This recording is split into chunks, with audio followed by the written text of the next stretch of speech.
We live in an age of tons of information at our fingertips and seemingly endless options. I think it's long overdue that we actually explore the role of the realtor, dispel some myths and rumors, and find out what is it that a realtor actually does in return for their seemingly very healthy looking commissions. Don't go away. When we come back, I'm going to be speaking with Mike Montague, who is a professional realtor, and find out what do they do, what do they contribute, and how do they add value to the transaction.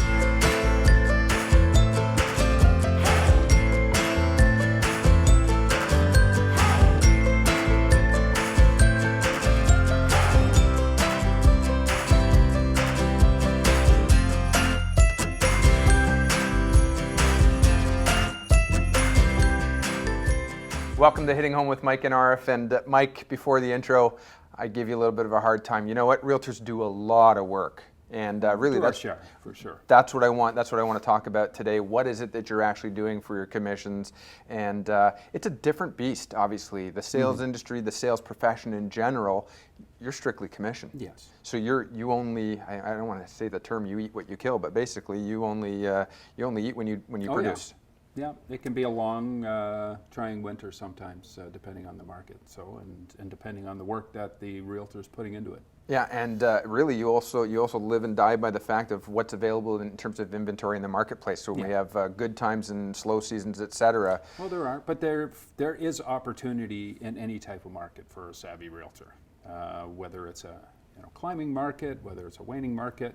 There is still opportunity out there. Well, let's get into that. Let's actually talk about what the role of the realtor is, because I mean, I think the kitchen conversation could be, well, there's a guy who's or a lady who's gonna take me around and show me some open houses or show me the listings that are out there, and then we're gonna land on one and we're gonna do the deal. Sunday touring around there. Yeah. Free coffee and. Sounds like an easy job. Yeah. Yeah, it sounds easy, but there's a lot more to it. So that's what I really want to get into. What actually is the responsibility of the realtor? Maybe you can open that up for us a little bit, and then I've got some questions I want to dive down into with you. I would boil it down to, I don't like to boil it down, but if you want to pick some top things, I would say knowledge is key. Social abilities and negotiating skills are probably the three components that best serve a realtor or allow a realtor to best serve a client. So let's put that into perspective. I mean, I'm a pretty handy fellow.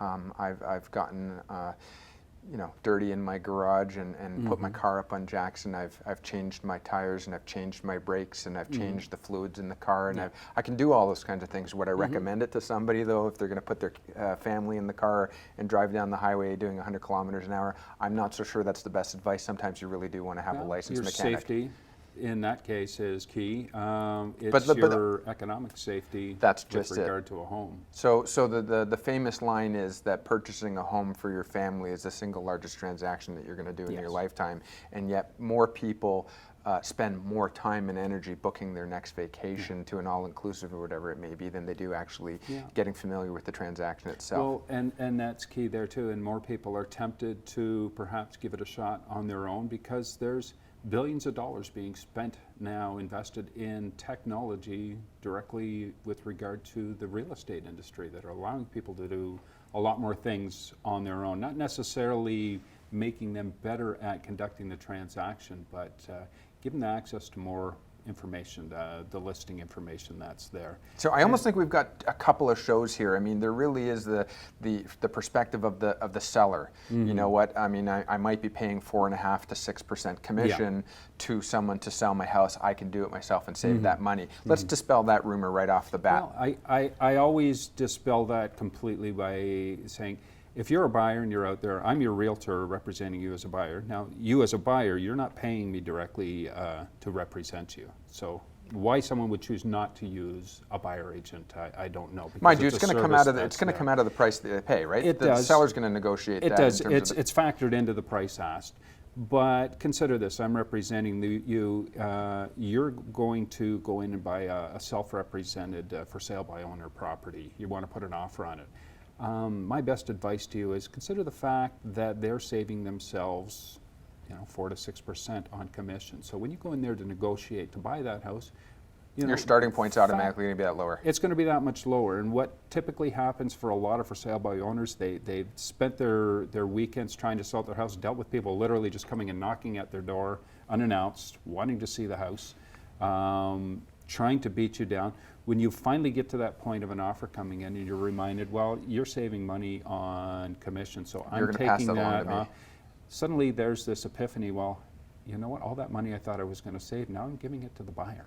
And I could have protected myself financially, legally, and in every other regard, marketed myself nationally across the country here to any and every possible outlet that would showcase my home, possibly as a result got a higher offer.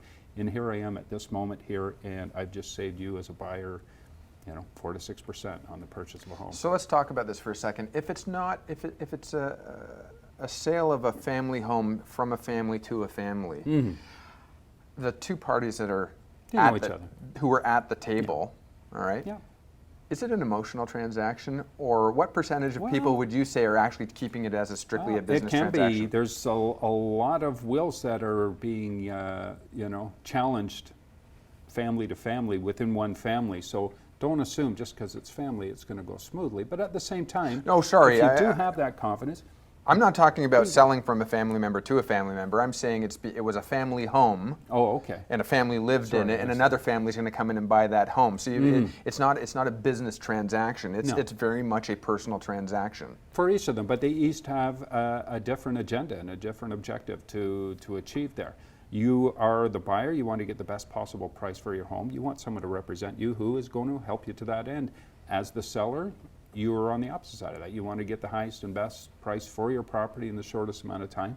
But just as importantly for both parties, you want that transaction to go smoothly. You don't want to, a month or two after closing, find that there's some legal issue that now has to be dealt with, and now you're dealing with lawyers, and what looked like a lot of money for a commission ends up paling in comparison to the legal costs that you now find yourself We'll get into engaged that in a little bit. Really, let's focus right now just on the transaction itself. I mean, what is the value that having a representative brings to the table as an intermediary between the two parties? As an intermediary, like from what side perspective? From the buyer side, the seller side? Do you know what I think for the purpose of the show? I mean, if you're trying to think of why use a realtor or not, I mean, I think let's look at it from the perspective of potentially a first-time buyer. First-time buyer. Yeah. Well, you want to know that all the information that's out there is going to be coming to you. You've got someone going to bat for you. You're at work during the day. You don't have time to be looking at all the latest homes.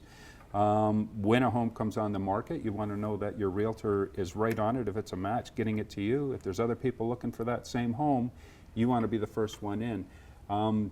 You also want to have someone who's working within the industry who may know of properties from talking to other realtors, say, well, yeah, I may have that property coming up next week.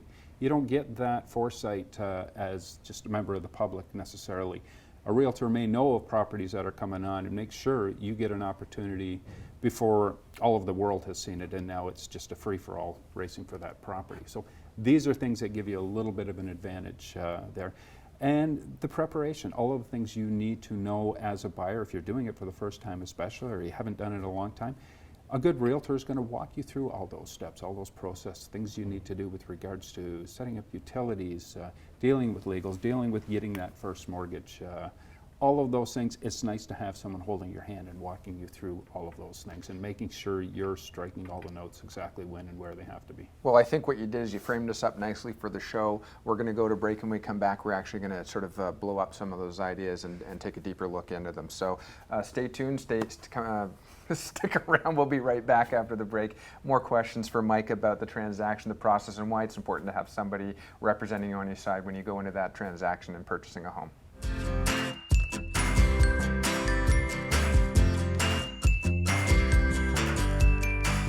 Welcome back to Hitting Home with Mike and Arif, and on this segment, Mike, you've been good enough to put yourself in the spotlight and talk about the role of a realtor, what you actually bring to the transaction. Bring it on, trip me up here. All right, you started the segment though with the first thing, your top three, and that one really was knowledge of the marketplace. And let's talk about that. Let's imagine actually, because we've been talking for the past year that while the home prices in Barrie may have gone up considerably over the last 5 years, home prices may have doubled.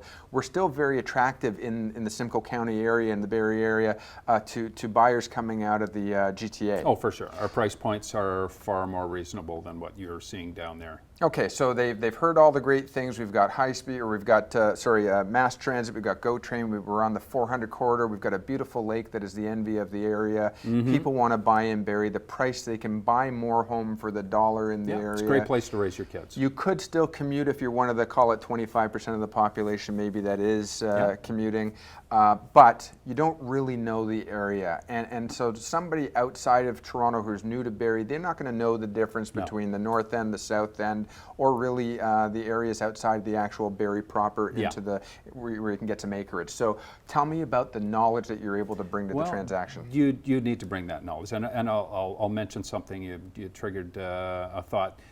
This was about 10 years ago or so. I sold a home to a couple they bought in Southwest Barrie in the Holly area. They had moved up here from Markham, I believe. About 2 years later, not even 2 years later, they called me back. They wanted to sell. And we began talking, and they mentioned the Walmart on the downtown strip. And I said, no, that's on Mapleview, right? And he said, no, downtown. I said, no, downtown Barrie is over by the lake. And they went, what lake? They'd lived here almost 2 years, commuted back and forth, didn't even know that Barrie was built around a lake. They thought the center of the universe for Barrie was down in the Mapleview. Mike, as you know, I used to represent the city on council, and nobody wanted to believe me when I said I'd go down and knock doors in the Lockhart and Huronia area, and there were a number of people who had no idea that there was a lake. They were commuters from GTA to South End of Barrie. Yeah. But back to the question is, what is the role of the realtor in opening people's eyes up to what are some of the great neighborhoods? And it's not even just which are great in terms of what I think are great. It's you tell me what your needs are, and I tell you what regions best fit. I think that's the key that you're looking for. Give me my list, give me my wants versus my needs, and let me help you make sure at least you get your wants. And sometimes you may have to tactfully influence a person's choice. They may have a set goal in mind, only this region, only this region. If you can, again, tactfully introduce, well, you know what, you might want to consider this. I've had people start out looking this way physically and all the amenities they want and end up buying something completely different because they realize through the process, well, there is a lot more than my limited list of priorities. So there's a lot more to it, though, than just price point. Oh, for sure. There's a price is key. Obviously, what are some of the that as a biggest things mortgage that people broker. are looking for? Yeah. Biggest thing that people are looking for let's do to the first-time home buyer, for example. Let's keep it there, help you out. People want turnkey. People don't want the project so much anymore. I know there's a lot of shows out there that show, buy that fixer-upper, get in there and that. People don't have time anymore, and people are working a lot of hours, and if you are commuting, you realize you're just not going to have time or motive or energy to do all these projects that, you might go in thinking I'm going to get them done in the first year or two. 5-6 years later, you revisit those people, and they still haven't changed out that broken countertop or anything out because so paying maybe 5% more than you had originally bargained for, but have the peace of mind that it's a complete deal. And what I would tell people too is, you may save a little up front and then do it yourself, but you're going to pay out of pocket for all those improvements. Whereas if you factor that in, you may pay a little bit more to have those new appliances, those new floors than you would if you do them yourself. But you're going to get to factor them over the term of your mortgage rather than have to be out of pocket every time you go into Lowe's or Home Depot and want to do that project. So sometimes that works better financially for people, and it gives them back their time. So I found a home in the south end of Barrie. It's brand new. Nobody's lived in it before. I'm buying it off of, maybe it's resale, not necessarily builder's inventory, it's resale. But I'm buying a home in a new subdivision that's maybe 5 years old, and I've got a beautiful tree line behind me, and part of the listing says, looks onto the forest, right? Looks onto some EP or looks onto the forest, and or there's going to be a school beside your at the end of the block. Yes. And you find out down the road, actually that's not so much the case. Plans do change. So tell me about the responsibility of a realtor there. Well, you talk about buying into that newer subdivision, and I think it's something like 40%. Don't quote me exactly on that number. 40% of new homes will resell within the first 4 years again. So a lot of people will trade. So those newer homes, newer subdivisions tend to back on to, we're building out, or we have been in the past. So there's a good chance that subdivision backs on to a beautiful vacant piece of land where you can see the sun setting over a cornfield perhaps, and maybe the deer running around in the winter. but it's not going to be there like that forever. It will change. And if your realtor tells you, oh, there's nothing for the foreseeable future there, do your homework in that and prepare. And there's a lot of people in town, and you know this as a counselor coming before council. I've looked out on that beautiful empty view for the last 10, 15 years, and now they want to put up, a triplex, or they want to build some multi-unit residential there. And I feel for those people, but at the same time, there's nothing that ever indicated that that property would always remain unchanged. What was I hate the to other say side it. of Well, that? I might kind of smile, but I talk about the school a lot. The schools, and yes. I kind of smile because, you know, more often than not, one of the arguments against allowing for growth in that what used to be, what was theoretically potentially proposed to be a school zone, that turns out to be that the school board didn't need it. They didn't see the growth projections. So and they're that's going to happened build right here in Barrie. They're going to build another 100 homes on that plot. And one of the biggest concerns was, but that's where I used to walk my dog. And when I was a kid, I'm I used to empathetic, ride but it's not a legal ride argument. my bicycle up through the apple orchards up where is now Letitia Heights. Talk about dating myself, but things change. Yeah, no, understood. And you live in a municipality, and you should always have that mindset that it will evolve. Lands that are now pristine right now will eventually be utilized at some point. Do you get any clauses in there, though, that pertain to expectations of what the neighborhood is supposed to look like? Those are hard to write into. You need to do your due diligence and ensure for yourself that either A, this is like an EP protected land, and there's a good chance that zoning will never change, or you're rolling the dice in some regard. Maybe I will get 5-10 years out of this before they do that, but there's no absolute guarantees, and you can't really say conditional upon there not being any construction in the next 10 years. So what value are you getting back from that, even if you put that clause in? You're going to say that, or otherwise that seller's going to pay me $20,000 or in losses? No, you're taking that chance. All right, you've talked a couple of times about sort of the legal implications to the transaction. When we come back from the break, we're going to explore that a little bit more in terms of making sure that the buyer is qualified for the transaction and what kind of things can and should be written in terms of clauses. It's a long document, what's actually in it and what should be in it. When we come back from the break, we're going to wrap up with sort of the legal side of the transaction, why it's important to have a realtor on your side.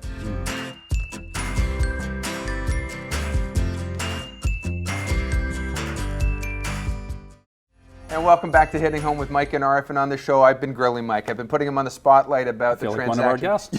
Well, you are one of the guests. Well, welcome to the show. You know what? The first couple of segments, though, we talked about the importance of knowledge. We talked about why a realtor has to know their area, know geographically, and really explore what is it that the buyer is looking for. No neighborhoods. We didn't go into that depth, though, but have a feel for neighborhoods that you can share with your clients and hopefully encourage them to move into a neighborhood that matches with their needs. Yeah, and we also talked a little bit about the fact that there are some people who buy into an area and said, this is what I'm buying, I want to shut the door behind me, no one else is allowed in, and then what's happening? Suddenly the neighborhood's changing, and maybe I'm not satisfied. Be wary of those vacant pieces of land that you think are going to be nice pastures forever. Do your homework. They will change. Do your homework. But what I wanted to get into in this last segment of the show is a little bit of the legality and also some of the requirements, making sure, I really want to know, what is your responsibility as the buyer's rep to make sure that your client is going to qualify? Let me preface this question for you real quick.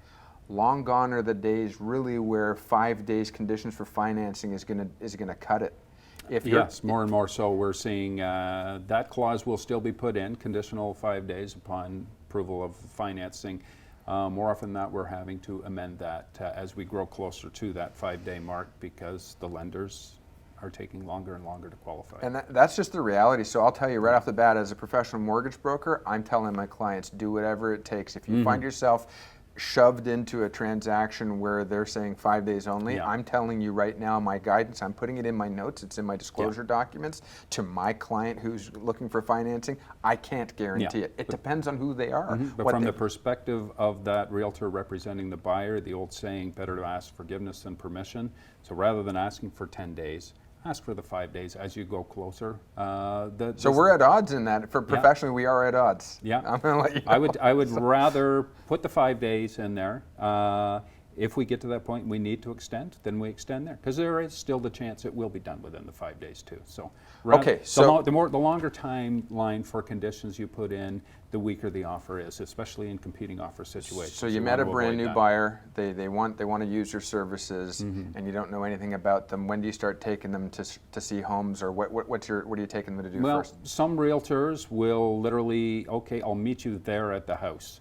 And they're seeing them for the first time, taking them for a stranger's home. That's a big, big taboo, if you ask me. But sadly, that happens. Okay, so what do you do? I'm going to meet you at my office. We're going to sit down, and we're going to see where you are financially. I don't want you falling in love with a home that we've just shown you, and then you go talk to your mortgage lender and find out, I don't qualify for that home. Then that's the benchmark home. Every other home we look at after that does fall within the price range doesn't live up. So you sit down, you coach them on, getting that financial pre-approval in place. Look at the different areas on paper that you offer your insights to. If they don't know neighborhoods, if they don't know regions, you educate them on that. Yeah, but are you actually Then telling you them put to the come to your office strategy to meet with you and bring your documents with you? Meet at their office. Meet at sometimes Tim Hortons is the office. Sometimes we meet at the home, existing home of that. But are you asking them to show you their financials right up front if they've been I'm pre-qualified? not. I'm encouraging them to go and talk to their lender, and I will give them recommendations on various lenders that if they don't have one in mind, and say, let's see where you are financially here before we get out there. Okay. And sometimes they'll just say, oh yeah, we're good, and you get out there, and then those 5 days are ticking, and then you learn. I think you ran into that not so long ago before Christmas, didn't it you? happens to all realtors, and that was unfortunate. So what's the legal implication there? If it's days before closing and all of a sudden it's not closing, how much forgiveness are you getting from the buyer who may have gone and bought another house? Well, you create a domino effect there. Sure. I was fortunate enough in my scenario before Christmas that 5 or 6 days after it was supposed to close, we did manage to close. However, we had sellers on the other side who were already preparing their legal case for their damages and that. I had clients who had literally assumed their home was sold and closing on a Friday. They had their plane tickets for the Sunday to fly back to their home country. They'd been here for 40 years. They had shipped all their furniture out ahead, and I had to tell them on the Friday, this deal's not closing. It was a week and a half later before it closed, and I'm sure it added a few years to their lives. Yeah.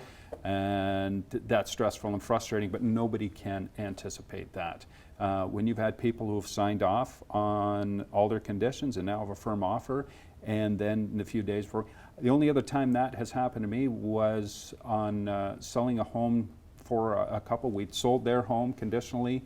They put an offer in another home. A few days before closing, I met up with them, and he was driving a brand new Harley version F-150 that he paid $60,000 for. I can picture it now. And I said, what's going on? I just bought it. I said, well, you're going to be reassessed on your financial qualifications, and you've just bought a truck. Sure enough, you just added $700 a month to your payments. Sure enough, they didn't qualify. They had to back away from this house of their dreams. Hope they like the truck. But in terms of legal implications, you can be sued. If you renege on a firm deal, there could be damages. Note to our viewer, yeah.